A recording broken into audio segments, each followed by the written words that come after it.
안녕하세요. 달빛 아래 도담도담 속삭여주는 도담이입니다. 우리의 옛 이야기 시작하겠습니다. 달도 어두운 금은밤 적막한 와중에 귀뚜라미 우는 소리만 간간히 들리는 거리를 화천부사 이학수가 걷고 있었다.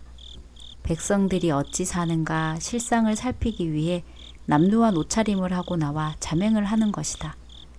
백성을 다스려 기르는 벼슬아치로서 부임한 고을의 백성들이 헐벗지 않고 굶주리지 않도록 하기 위해 그 소임을 다해야 한다는 것이 그의 굳건한 신념이었다.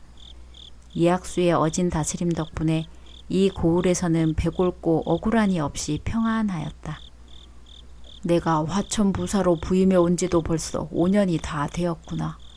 세월이 이리 빠르게 흐르니 누가 막을 소냐. 옛 생각에 잠기어 걷는 길에 귀뚜라미 울음소리가 구슬프게 울려 퍼졌다. 귀뚜라미 구슬피 울어대니 어느새 해도 저물었구나. 지금이 아니면 언제 즐길 수 있으리요. 덧없는 세월은 속절없이 흘러가니 지나치지 않도록 내 직책을 생각하여 본분을 지키세.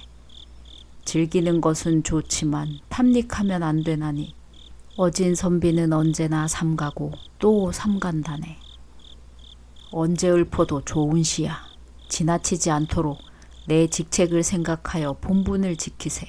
특히 이 부분이 좋구나. 이학수는 시경 당풍에 나오는 시를 읊으며 스스로 만족하여 미소 지었다. 바스락 바스락. 달도 어두운 이 밤에 이게 무슨 소리지? 이건 분명 벼섬 낯가리 소리 같은데. 이학수가 소리 나는 곳을 찾아 두리번거렸다. 어느 집 마당에서 조심스럽게 벼섬을 들고 숨을 죽이고 몸을 낮춰 걸어 나오는 사람이 보였다. 오라, 벼섬을 훔치려는 도둑이었다. 이학수는 그 도둑의 뒤를 밟았다.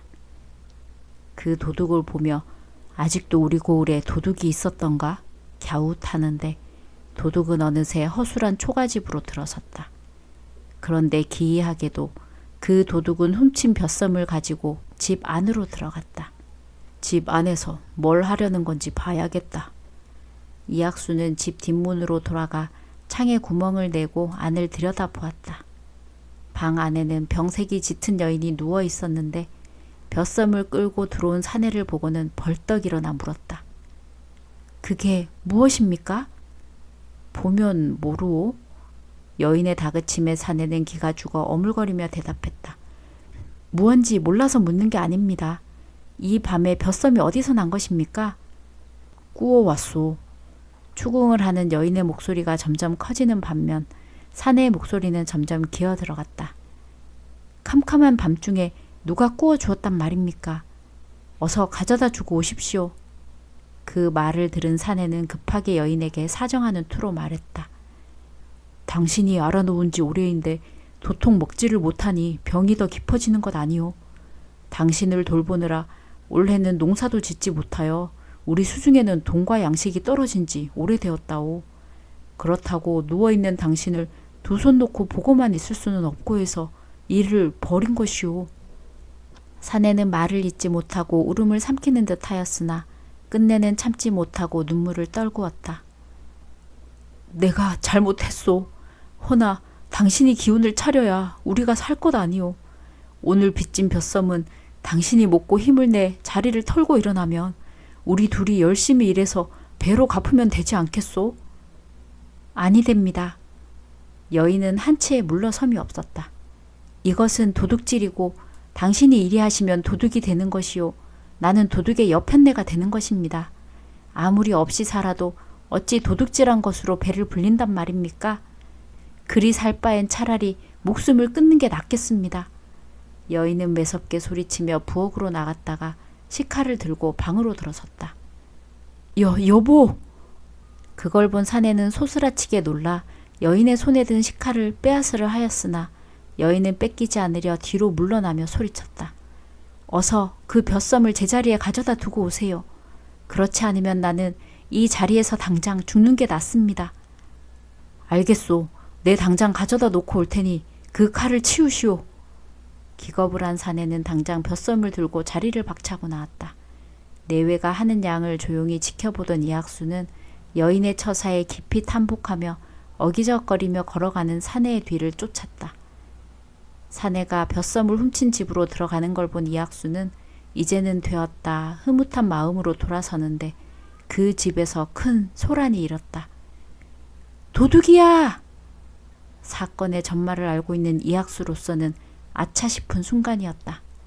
그러나 그 집으로 돌아가 보니 사내는 벌써 그 집 주인과 하인들에게 잡혀 호되게 봉변을 당한 뒤였다.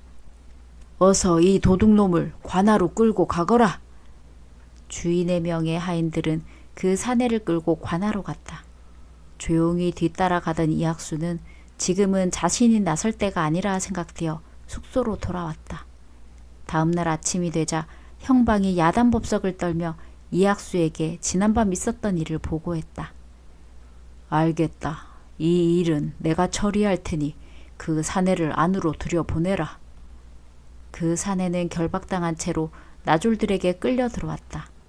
이학수는 그 사내의 결박을 풀어주고 깨끗한 옷으로 갈아입힌 뒤 안으로 들였다. 이학수가 기다리는 방으로 들어온 사내는 먹음직스런 음식들이 준비되어 있는 상 앞에서 어안이 벙벙하였다. 이리 와 들게나. 사내는 도둑질하다 들켰는데 부사가 웬 진수성찬을 차려놓고 대접을 하다니 일이 어찌 돌아가는 것인가 알 수가 없어 그저 소처럼 눈만 꿈뻑거렸다. 이건 무슨 일인가 싶어 이도 저도 못하고 부사 눈치만 살피고 있을 뿐이었다. 부인을 모셔오너라.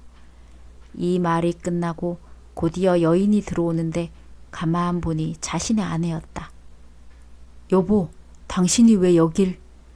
당신이야말로 어쩐 일로? 내외는 영문을 몰라 불안한 시선만 주고받았다. 하하하, 내 지난밤 자맹을 하다 자네 뒤를 밟게 되었고 자네 부부에게 있었던 일을 모두 알고 있네. 내외는 이학수의 말에 화들짝 놀랐다. 모두 제 잘못입니다. 아내는 아무 잘못이 없습니다. 아닙니다.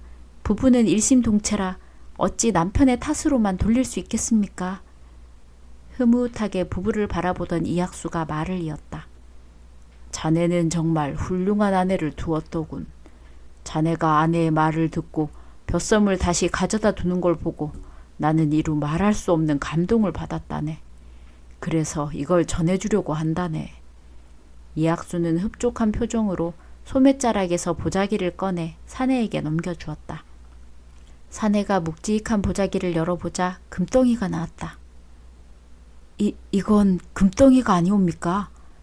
너 2개, 자네의 아내에게 주는 상일세. 받을 수 없습니다. 화들짝 놀란 내외는 받지 않으려 했다. 이건 자네들 것으로 오래전부터 점지된 것일세. 네?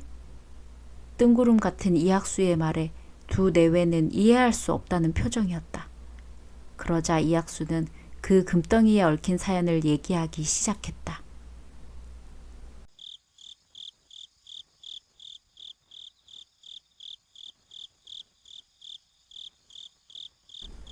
오늘의 이야기는 여기까지입니다. 재미있으셨다면 구독, 좋아요 부탁드립니다.